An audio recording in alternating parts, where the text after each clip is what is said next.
하던 내용으로 다시 돌아가서 별도의 수직 고정을 얻는 방법은 원래부터 해결책이 못 되었었고, 남은 방법은 얇은 외벽의 두께를 보강해 주는 것, 다시 말해서 지름이 큰 픽스처를 심는 것이 되겠습니다만, 치조골에 한정된 골폭 때문에 불가능합니다.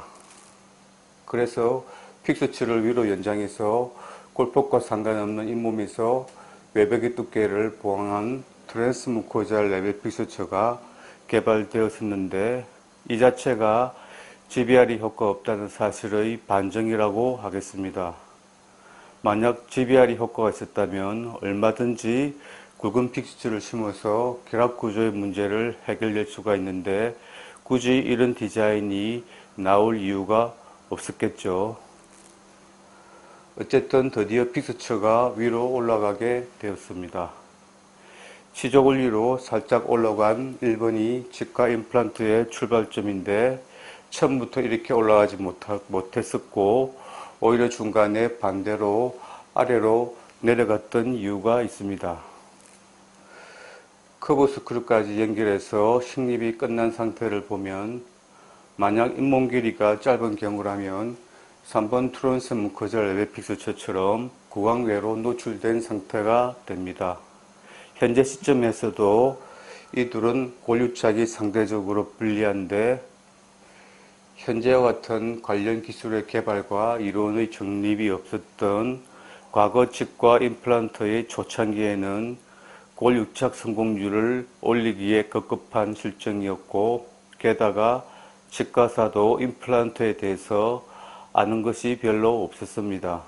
그렇기에 그 이전 치과 임플란트의 태동기에 시도되었던 이렇게 다양하고 무모할 정도로 좌우분봉한 픽스처는 실패를 거듭할 수밖에 없었고, 치과계에서 인정을 받지 못한 것은 당연했지만, 꾸준한 노력 끝에 마침내 치과 임플란트 시술이 공식적인 출범을 하게 되었던 시기가 불과 40여 년 전으로 1978년 하버드 컨퍼런스를 시작으로 82년 토론토 컨퍼런스에 이르는 5년의 기간 동안이었습니다.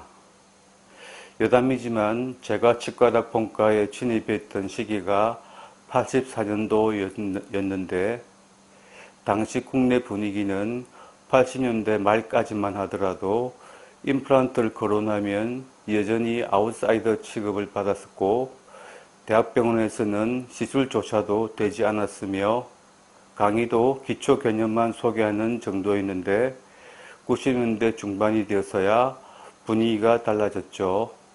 그럴만도 한 것이 78년 당시 컨퍼런스에서 견인차 역할을 한 것이 외부 결합형 브레너막 초기 디자인이었는데, 지금 기준으로 보면 개선돼야 할 사항들이 많았고 표면 처리가 안 된 머신드 부였습니다.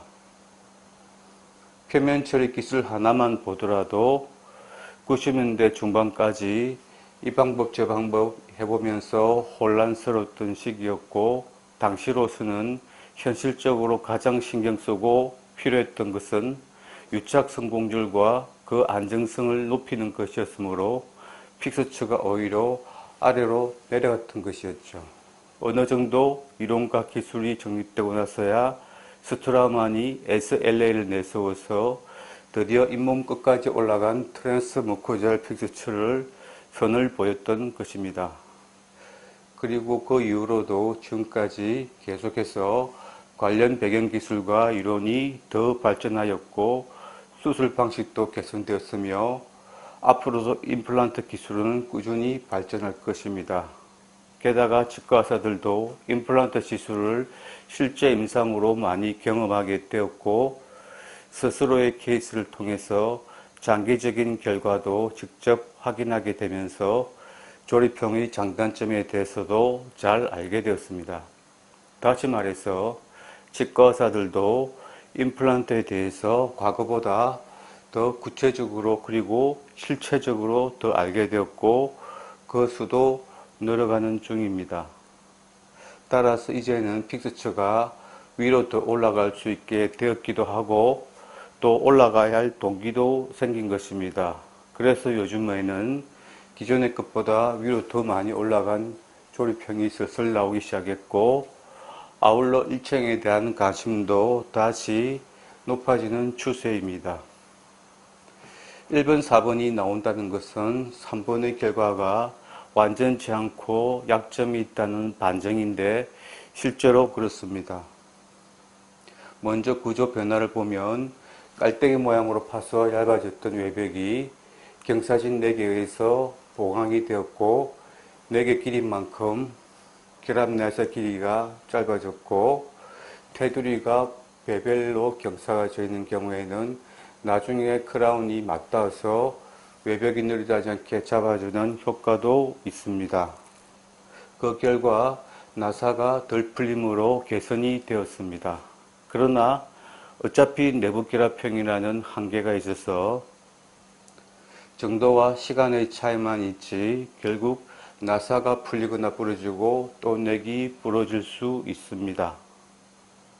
트랜스 문고자 픽스 중에서 넥의 이 부분에 테두리를 부여한 이런 디자인도 잠깐 나왔었는데요.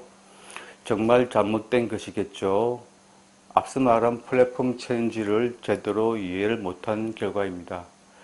여기서는 인터페이스조차도 아닌데 픽스처에 테두리를 주면은 나사가 덜 풀리고 골 유착도 잘 될 것으로 생각을 한 것 같은데요. 아무 효과도 없이 물성만 나빠져서 나중에 여기서 넥이 부러질 겁니다. 또 다른 한계점으로 넥의 직경과 길이가 다양하지 못해서 임상 적용에 제한이 있습니다. 트랜스 무코잘 픽스처의 원조 스트라우만의 카탈로그를 보면 픽스처의 지름은 3.3, 4.1, 4.8 세 종류만 있고 넥의 길이도 1.8, 2.8mm 딱 두 종류만 있는 데다가 넥의 직경도 4.8과 6.5 두 종류만 있어서 픽스처의 지름과의 차이가 1.7mm를 넘지 않습니다. 예를 들어 지름 3.3mm 픽스처에서 넥의 길이를 4mm로 강화한다면 경사가 줄어들므로 외벽의 보강 효과가 약해져서 의미가 없다고 판단한 것이겠죠. 아마도 물성 실험의 결과를 참고한 것이겠고, 그래서 넥의 길이 2.8mm 이상은 아예 상품으로 내놓지 않은 것입니다. 세계 1위 업체가 된 이유가 달리 있지 않습니다. 또 지름 3.3mm 픽스처에 지름이 6.5인 넥을 강화한다면 지름 차이가 무려 3.2mm나 되는데요. 지름 차이가 크다는 것은 넥의 경사가 크다는 것이고 따라서 넥의 두께가 두꺼워지므로 보강 효과가 커져서 유리합니다. 하지만 이렇게 되면 제대로 심을 수가 없게 됩니다. 그 이유는 나중에 말씀드리겠습니다만 그래서 지름 차이가 많이 나지 않는 이런 픽스처를 주로 심으셨을 거고 실제로도 이것보다는 심기가 쉬웠을 것입니다. 그러나 경사가 작아져서 넥의 보강 효과가 작아지니 의미가 없게 됩니다.